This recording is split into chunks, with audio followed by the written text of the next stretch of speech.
Demikianlah maka Maesa Agni Witantra dan Maesa Bungalan mendapat tempatnya di dalam gandok.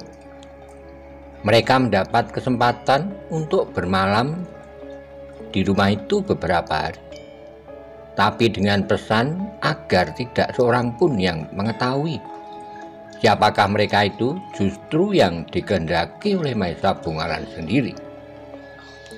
Di hari berikutnya, maka Maesa Bungalan bersama Maesa Agni dan Witantra telah mencoba berjalan-jalan menyusuri jalan-jalan kota kecil yang tidak begitu ramai itu. Mereka melihat tata kehidupan yang sebenarnya tenang dan tidak banyak dibayangi oleh persoalan-persoalan yang rumit. Kota kecil itu tidak ubahnya merupakan pusat kegiatan pedagang dari pedukuhan-pedukuhan di sekitarnya, sehingga tumbuh menjadi lebih ramai dari sebuah padukuhan biasa.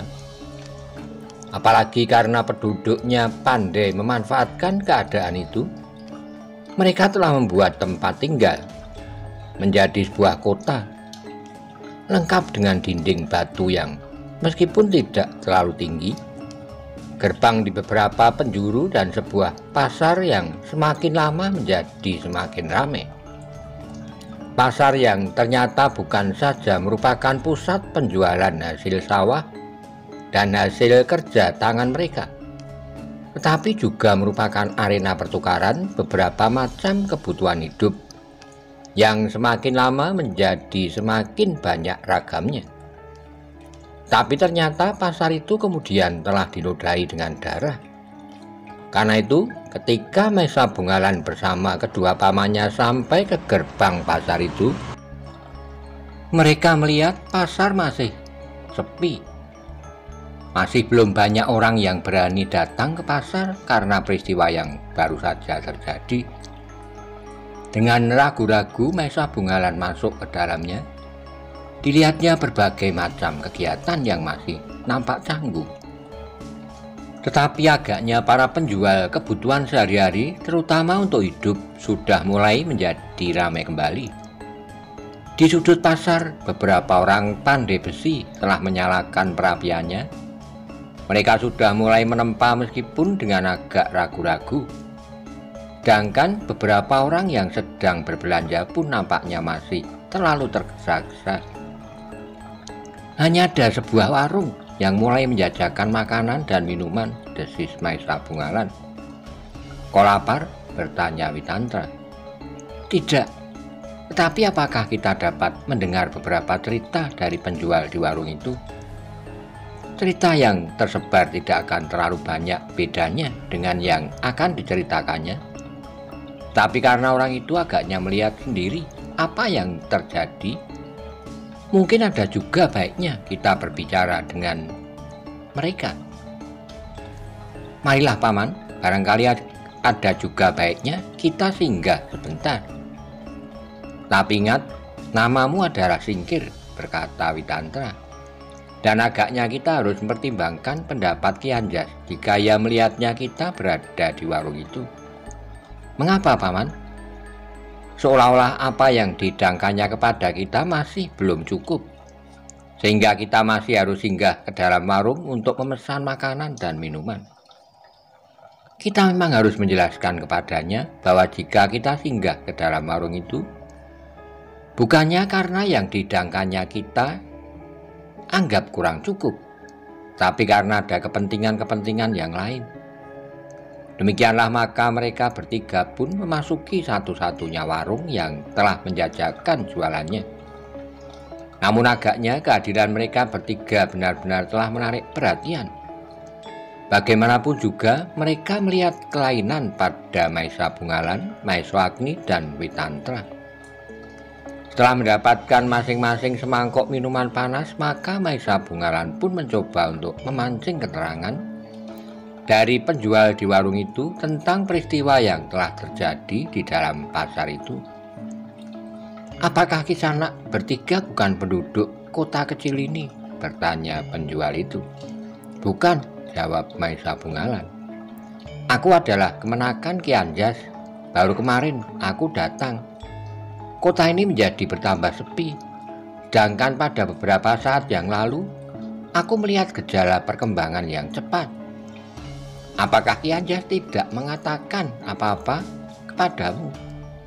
Tentu Paman, menceritakan serba sedikit tentang peristiwa yang terjadi di pasar ini. Tetapi karena saat itu Paman tidak berada di pasar ini, maka ia hanya berdasar kepada cerita-cerita yang didengarnya. Tentu Ki Anjas sudah menceritakan semuanya yang diketahui, tentu yang aku ketahui dan sebaliknya. Maisa Bungalan mengangguk-angguk, lalu kau melihat dua orang anak muda yang menurut Ki Anjas terlibat juga dalam perkelahian itu? Ya, aku melihatnya. Tetapi aku tidak dapat mengatakan apa-apa tentang keduanya. Karena mula-mula keduanya tidak menunjukkan sesuatu yang lain dari orang-orang yang ada di pasar ini. Baru kemudian setelah menjadi pertengkaran itu, nampaknya ia bukan orang kebanyakan. Kau tahu nama dari orang-orang yang berkelahi itu? Maisa Bungalan dan yang lain disebut Linggodadi. Hanya itu, selain lawan mereka, orang-orang berilmu hitam. Maisa Bungalan menarik napas dalam-dalam. Ia yakin bahwa nama Maisa Bungalan telah dipertentangkan langsung dengan orang-orang berilmu hitam. Tapi demikian juga Linggodadi. Beberapa saat mereka masih duduk di warung itu menghabiskan minuman panas dan beberapa potong makan. Kemudian setelah membayar harga minuman dan makanannya, maka mereka bertiga pun meninggalkan warung itu. Hampir sehari penuh mereka berjalan-jalan, bahkan tidak hanya di dalam kota, bahkan mereka telah keluar pintu gerbang kota kecil itu dan menyusuri bulak-bulak persawahan yang sebagian adalah milik orang-orang yang tinggal di dalam kota itu juga, namun masih menggantungkan penghidupan mereka dari hasil sawahnya. Sedangkan sebagian yang lain adalah mereka yang sengaja menyediakan tenaganya untuk membuat alat-alat pertanian dan alat-alat rumah tangga yang lain. Tetapi dalam pengamatan mereka bertiga, tidak ada tanda-tanda sama sekali bahwa akan timbul lagi keributan di kota kecil itu. Namun demikian, keadaan yang tiba-tiba memang dapat saja terjadi.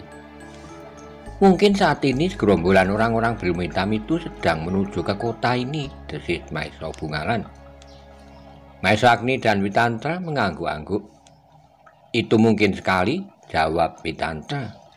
Dendam yang memang sudah membara di dada mereka akan segera berkobar di dalam sarang mereka.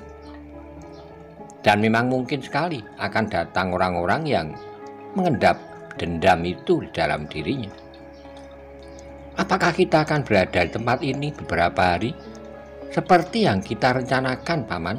Bertanya Maisa Bungalan. Ada juga baiknya, jawab Maisa Agni.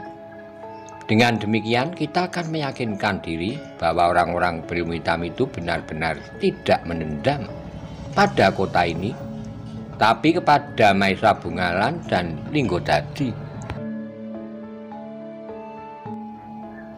Maisa Bungalan tersenyum, katanya, baiklah, kita akan berada di tempat ini untuk beberapa hari. Dalam pada itu, di perguruan ilmu hitam, Empu Baladatu yang sedang berkumpul dengan murid-muridnya rasa-rasanya tidak dapat menahan dirinya lagi. Kemarahan yang hampir tidak dapat dikendalikan telah meledak di dadanya. Kematian yang berturut-turut menjerat anak-anak muridnya membuatnya seperti orang gila. Mereka adalah anak-anak yang paling dungu dari perguruan ini. Mengapa mereka tidak dapat mempertahankan diri? Dan bahkan semuanya dapat ditumpas oleh Maisa Bungalan, anak Mahendra, dan Linggodadi yang masih belum kita kenal dengan pasti itu. Tidak seorang pun dari murid-muridnya yang berani mengangkat wajahnya. Kita sudah kehilangan kesempatan untuk mendapatkan seorang korban. Purnama sudah naik malam ini. Bahkan kita telah kehilangan lagi beberapa orang dari lingkungan kita. Muridnya masih tetap menundukkan kepalanya. Hei, apakah kalian tuli? Tiba-tiba saja Empu Baladatu berteriak sehingga murid-muridnya terkejut karenanya. Namun dengan demikian mereka telah mengangkat wajah masing-masing meskipun dengan hati yang berdebar-debar. Dengan ragu-ragu mereka memandang wajah Empu Baladatu yang merah membara. "Siapakah dari antara kalian yang segera mendapat giliran berikutnya?" teriak Empu Baladatu. Meskipun murid-muridnya tidak lagi merunduk, namun mereka masih tetap berdiam diri dengan hati yang berdebaran. Akhirnya, bahkan Empu Baladatu yang dicekam oleh kemarahan itu terduduk di atas sebuah batu hitam yang dipahat dalam wujud seekor kura-kura yang memang diperuntukkan baginya. Namun demikian, setiap kali ia masih mukuli dadanya sendiri yang rasa-rasanya menjadi pepat. "Kita menghadapi orang-orang yang tangguh," geramnya. "Yang paling gila adalah saudara-saudaramu yang lari dan kemudian mendirikan sanggar pamujan di daerah bayangan hantu. Ia adalah pangkal dari bencana yang akan menimpa kita. Jika saja mereka belum mati dibunuh oleh Maisa Bungalan, maka akulah yang akan mencincang mereka seperti yang terjadi di pasar itu. Justru seorang dari kitalah yang sudah terbunuh dengan kulit yang tersayat-sayat." Murid-muridnya masih tetap berdiam diri. Permulaan yang gila telah memaksa Maisa Bungalan, Linggodadi dan bahkan kemudian para panglima dan senopati dari Singosari bertindak, desah Empu Baladatu dengan penuh penyesalan. Di antara mereka tentu terdapat Mahendra, ayah Maisa Bungalan, Maisa Agni dan beberapa orang yang lain. Tidak seorang pun yang berani menyambung, tetapi tiba-tiba saja Empu Baladatu itu mengangkat wajahnya, seolah-olah sesuatu lebih membersit di dalam hatinya. Dengan nada yang tinggi ia kemudian berteriak, "Apa boleh buat? Aku tidak mau berjalan sendiri. Aku masih mempunyai seorang saudara tua." Murid-muridnya mengerutkan keningnya. Mereka tahu bahwa Empu Baladatu memang mempunyai seorang saudara tua. Meskipun tidak seperguruan, namun agaknya saudara tua Empu Baladatu itu tidak akan sampai hati membiarkan adiknya menjadi hancur. Tetapi ya bukan orang-orang yang menghisap ilmu serupa dengan Empu Baladatu. Persoalan itu tumbuh juga di dalam hati murid-muridnya. Sampai saat terakhir kedua perguruan itu rasa-rasanya tidak pernah berhubungan, meskipun tidak bermusuhan. Empu Baladatu agaknya merasa harga dirinya tersinggung apabila ia harus merendahkan diri, meskipun terhadap kakaknya. Namun dalam keadaan yang sulit, ia tidak mempunyai pilihan lain. Untuk beberapa saat lamanya, ruangan pertemuan itu menjadi sepi. Empu Baladatu agaknya masih membuat pertimbangan-pertimbangan di dalam hatinya. Tetapi agaknya ia memang tidak mempunyai jalan lain untuk mengatasi kesulitan yang semakin mendesak. Karena ia sudah mulai membayangkan prajurit-prajurit Singosari dengan diam-diam lewat petugas-petugas sandinya, berusaha menemukan sarangnya dan kemudian dengan pasukan segelar papan datang mengepung dan menghancur lumatkan padepokannya.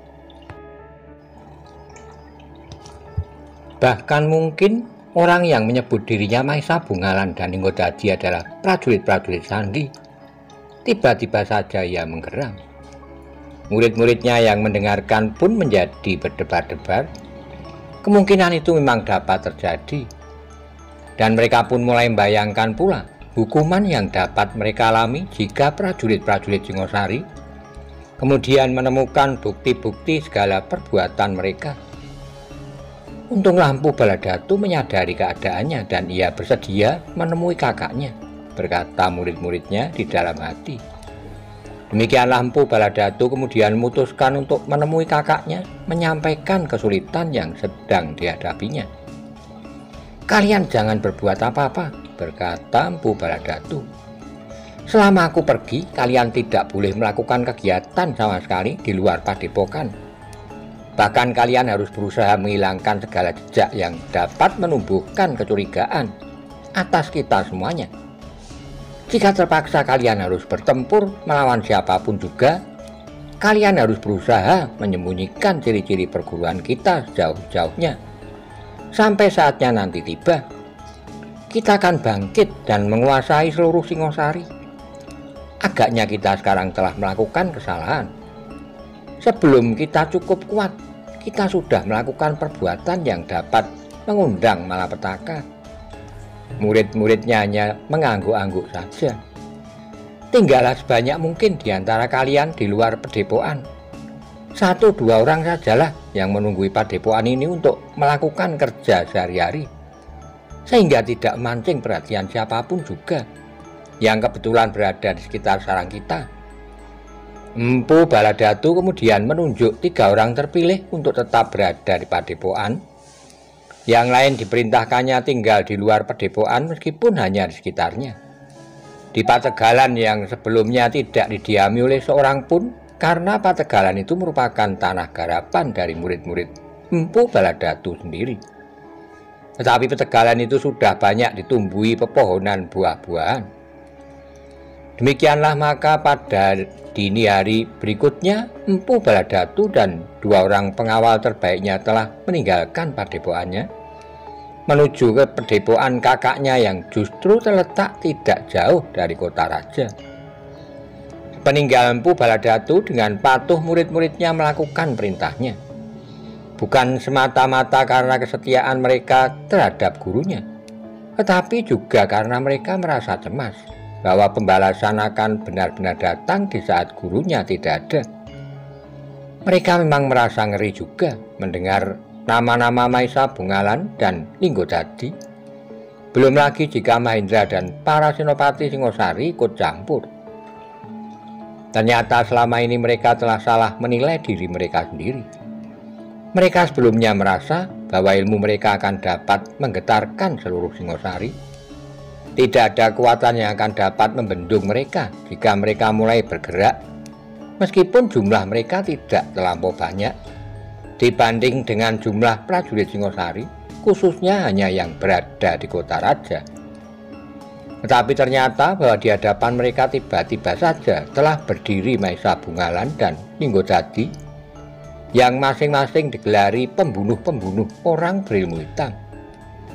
Itulah sebabnya maka mereka kemudian dengan patuh membuat gubuk-gubuk di Pategalan, di antara pohon-pohon buah yang ada di padepokan, berusaha untuk membersihkan semua bekas-bekas korban yang akan dapat menjadikan kedudukan mereka lebih sulit lagi apabila petugas-petugas sandi menemukan sarang mereka. Sementara itu Empu Baladatu dengan kedua pengawalnya telah menempuh perjalanan yang cukup jauh.